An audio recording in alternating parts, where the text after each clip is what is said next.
Continuamos con nuestro estudio sobre el libro del profeta Joel y hasta aquí he presentado 4 enseñanzas sobre Joel 1 del 2 al 12.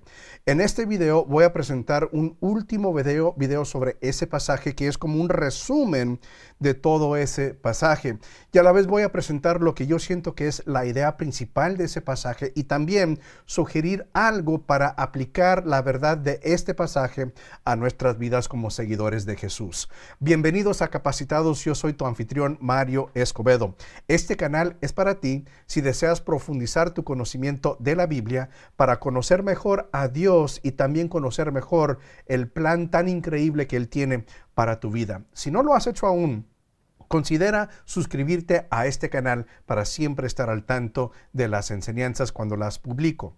Ahora, de nuevo, ya presenté 4 enseñanzas sobre el libro del profeta Joel, capítulo 1, versículos 2 al 12. Y lo que hice es que dividí ese pasaje del 2 al 12 en 4 párrafos o 4 segmentos y presenté un estudio bastante detallado sobre cada uno de esos 4 párrafos. Ahora, en esta conclusión de ese pasaje, voy a hacer un análisis general sobre ese pasaje, presentarte lo que yo siento que es la idea principal y también una sugerencia para aplicar esto a nuestras vidas. Veamos aquí en la pantalla. Este es el pasaje, ¿sí? Aquí están todos los versículos del 2 al 12, ese es el pasaje. Lo que está subrayado en azul en cada párrafo es lo que yo identifiqué como la idea principal de cada párrafo, ¿sí? Entonces, si alguien me preguntara, ¿cuál es la idea principal de este párrafo? Pues ya lo tengo ahí subrayado en azul, igual con los otros 3 párrafos. Ahora, ¿cuál es la idea principal para el pasaje entero? Bueno, en mi opinión, es esta última frase del pasaje. Y hasta la alegría de la gente acabó por marchitarse. Es decir, que si alguien me preguntara a mí, en tu opinión, Mario, ¿cuál es la idea principal de Joel 1 del 2 al 12? Yo respondería con esta frase de aquí. Para mí, esa frase como que encapsula todo el pasaje, da buen resumen, buena idea, buena explicación de qué se trata todo el pasaje. Ahora, por supuesto, es muy posible que tú hayas identificado otra porción de la escritura diferente a la mía, como la idea principal de este pasaje. Y esto está bien, eso es normal, porque la verdad es que no hay una clave por allí que podemos usar para comparar quién escogió correctamente y quién no. Pero me imagino que si estamos estudiando este pasaje, identificando cosas importantes en el pasaje, ambos, tú y yo, vamos a escoger, si no la misma idea principal, algo muy similar, algo muy parecido, porque para mí el mensaje es muy evidente. Entonces, lo que yo hago, como digo, en un estudio bíblico, yo identifico las ideas principales de cada segmento, cada porción de un pasaje y para terminar escojo lo que yo siento que es la idea principal de ese pasaje. Ahora, date cuenta, siendo que ya hice un estudio bastante detallado sobre cada párrafo y dado a que ya identifiqué la idea principal de cada párrafo y del pasaje entero, ya para mí sería un paso adicional, pero no muy difícil, de llevar esta información y preparar un bosquejo para una enseñanza, para un sermón. Ya tengo las ideas principales que puedo compartir en una enseñanza o en un sermón. Este tipo de estudio bíblico te lleva muy fácilmente a preparar una presentación del pasaje que estás estudiando, porque a la vez estás estudiando detalladamente cada párrafo, pero también tienes como una vista panorámica del pasaje entero que entonces te permite explicarlo de manera más fácil y que sea más entendible a la gente a quien le estés presentando estas enseñanzas. Entonces, como digo, esto para mí es la idea principal. Y fíjate cómo cada idea principal de cada párrafo o fluye de o contribuye a esta idea principal del pasaje. Siendo que la alegría de la gente se había marchitado, o sea, regresamos a cada párrafo y nos damos cuenta que cada párrafo sí encaja muy bien con esta idea principal. Entonces, fíjate bien, ¿Alguna vez sucedió cosa semejante en sus tiempos o en los de sus antepasados? No. Y claro que ese evento que no tenía precedente, pues obviamente causó que el pueblo se deprimiera, ¿verdad?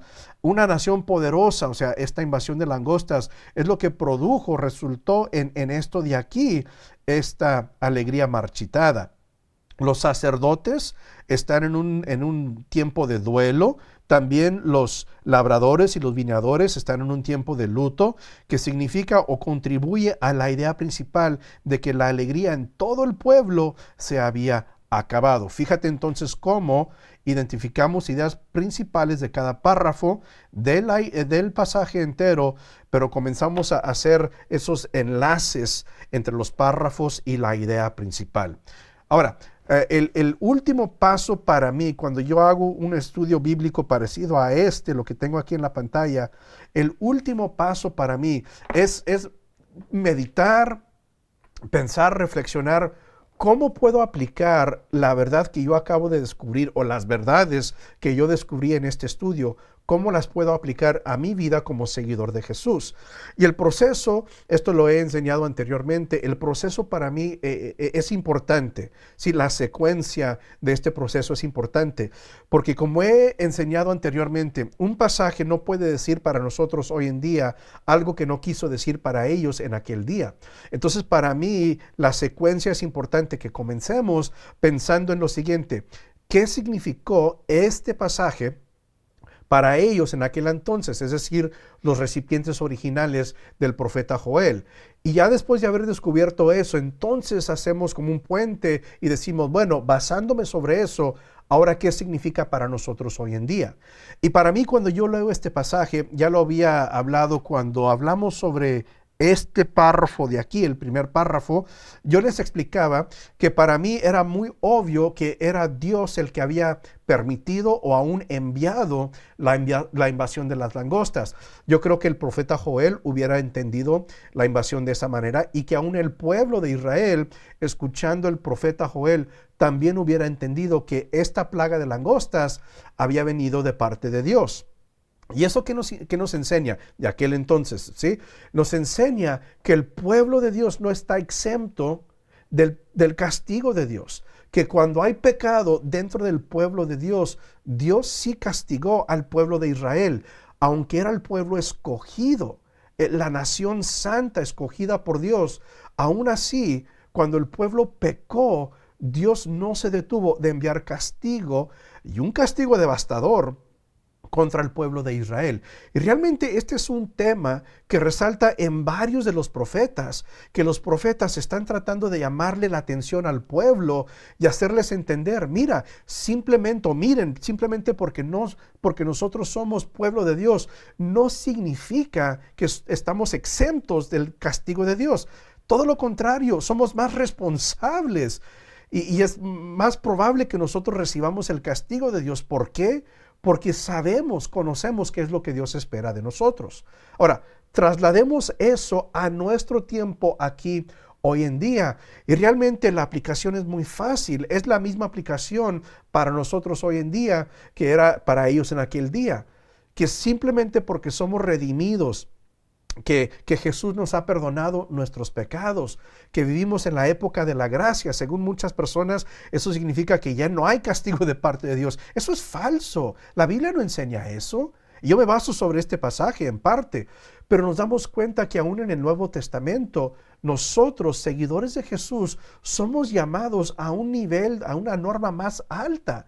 Y cuando no vivimos según esa norma, cuando hay pecado en nuestra vida, Dios está en toda su autoridad y en su soberanía. Él puede castigar a su pueblo o a individuos de su pueblo que no están viviendo una vida de piedad y de santidad. Cuando hay pecado, Dios puede castigar, y Dios sí castiga el pecado. Sería un gran error de nuestra parte pensar o enseñar que Dios no castiga al creyente hoy en día, que el creyente que está bajo la gracia y bajo la sangre de Jesús está exento del castigo de Dios. No es así. Así como el pueblo de Israel no estaba exento del castigo de Dios, nosotros hoy en día, seguidores de Jesús, tampoco estamos exentos del castigo de Dios. Simplemente no es así. Podemos ser castigados de parte de Dios. Es lo que para mí es una aplicación bastante fuerte y bastante importante que yo descubro de este pasaje. Entonces yo tengo que cuidar mi vida espiritual.